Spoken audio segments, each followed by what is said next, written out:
technically when I'm shooting it, second week back post nationals.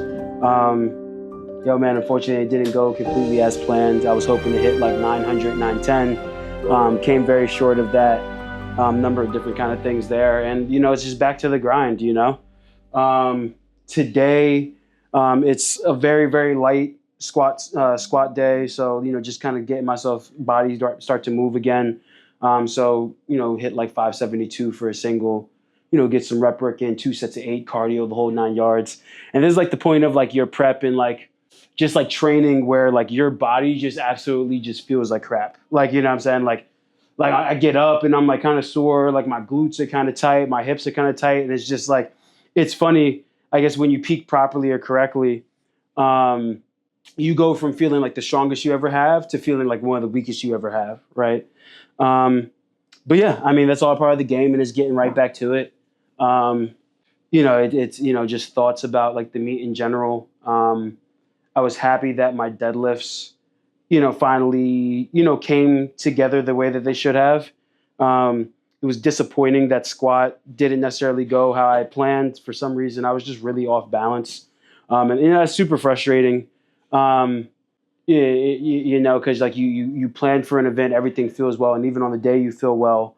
And that's just, it's the nature of the beast is as you continue to climb up the ranks and you're competing at a high level, like you can't afford to make mistakes, right? And by missing that squat attempt, we then had to pull back on bench to make sure that we didn't miss any other attempts, which then completely just disrupts the whole ecosystem of how the game plan goes, right? You don't go for that, 474, 460 something bench and you stay in the 450s. And now no matter what, even if you do pull 770, 790, which was, the top end, projected for the day, you're not in a position to pull for that win. Granted, still in a position to podium. And so I think it's one of those, it's a weird thing that like, man, you get to a high level. And I told Joey this, and I'm not sure like you guys might have saw it on the, the last video. You get to a certain level and coming in second or third or fourth is the same as coming in last.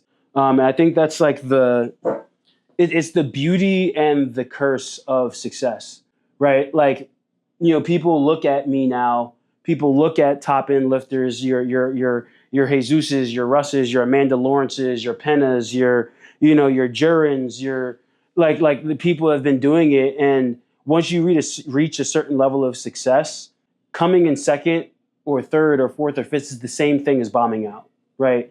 Or at least it feels the same way, right? And it's also it actually definitely feels the same way. Like it feels like every single time you compete, it's almost like, all right, like you put up, like every time I compete, it's like you put up your 2 world championships, you put up your 2 Sheffield appearances, your podiums, a world record, and it's like winner takes all. And it's like if you lose, you feel like you lost all of that, even though obviously you didn't. Like those accomplishments are still there, but it's just it's a whole different mindset. It's a whole different kind of thing, which is just interesting and weird. That I don't think everybody can necessarily understand until you've like kind of like experienced it.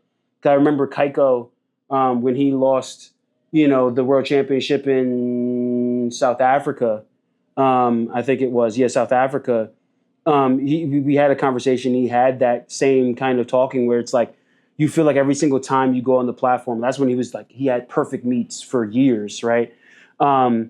You almost like put that up for like auction.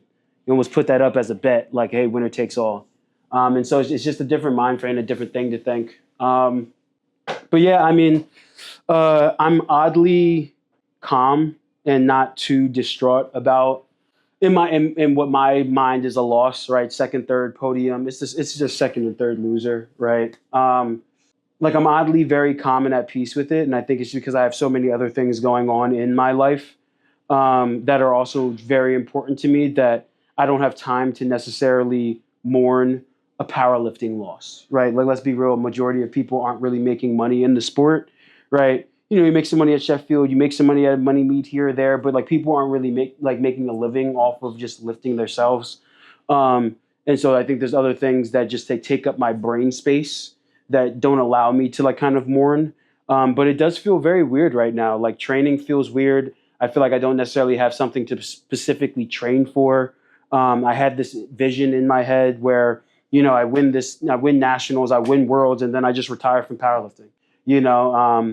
And be the first ever to get 3 world titles at 83, like do the whole thing. And that's kind of gone, or or at least it's postponed again. And it's like, hey, what do you do from there? Like, how do you, like, what is the next goal? What is the next, what is that end mark? How long and how far do you actually go and take the sport and continue to go? And I think I'd be lying if I said, like, hey, like, maybe like just pack it on up, like you had a good run. Like, there's so many other things that you're doing right now that take brain space. Like, you own a gym, like you're running an accounting firm and selling businesses, like you have like like an optical shop that you're trying to build with your girl, like you have this that you're trying to do, you have that you're trying to do, there's real estate investments you're trying to make. There's like all of these different things that are just screaming in my head all the time, that I'm trying to do and accomplish with life. I'm trying to travel. I want to go to Japan. I want to go to, Qatar. I want to go to, the Philippines, and, and this and other spots. Shout out to all the SBD affiliates in different countries. Like, I got time. So like, let's talk. Like, I did Kuwait, I did Malaysia, I did Canada. Like, let's talk. Like, let's do, fly me out. Let's do a powerlifting seminar, like any country. Let's go. I want to see the world and connect with people across the world. Cozy, clip that up somewhere and like turn it into a reel or something. I don't know. Like, let people know, maybe a story or something. Like, tag everybody. Like, let's do it. But there's so many other things that I'm also trying to do. But with that being said, in terms of potentially stepping away from the sport and letting this be it, I had a really unexpected conversation with Ellis McLean. And like, he's one of like the goats of powerlifting. We never met in person before. Like, you see people online. And it was like an out of body experience where he's like, hey, yo, like I stayed to watch the 83, so I wanted to see you lift in person. Cause like, I'm just a huge supporter of you and what you're doing. And it's cool to see somebody that's gone through their powerlifting journey and is still competing at a high level and has been, one of the goats forever and ever, be like, hey, like I love to see what you're doing. And and he said before the meet, he's like, yo, when your career is done in this sport, you're going to have one hell of a resume. And that was before the meet started. And, everybody's like, yo, we think we're going to do something crazy. And then after the meet started, he's like, yo, this is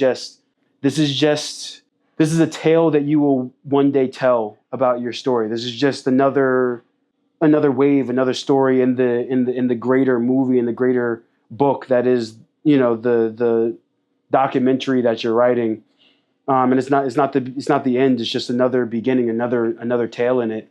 And for some reason, I don't know why, but like those words just like in a weird way locked me in, to be like, nah, like this isn't like, I'm not meant to leave the sport yet. Like, I thought I was going to leave the sport after Worlds this year. But maybe I'm not meant to leave the sport yet. Maybe there's more to be done. Maybe there are things that I haven't seen or I haven't envisioned yet that are worth doing, and accomplishing. And so this is me just saying like, hey, I don't know when my next meet is. I don't know what I'm going to be doing. But yeah, we're not done yet. World's Strongest CFO. We're going to be running businesses. We're going to be lifting heavy stuff. We're going to be doing things that people ain't never seen in powerlifting outside of the actual lifting itself. And we're going to continue to compete at a high level. And this Malta wasn't the last world championship I'll be at. That I know. I got at least one more world championship in me. With that being said, I hope you enjoyed today's video. It's a little bit different.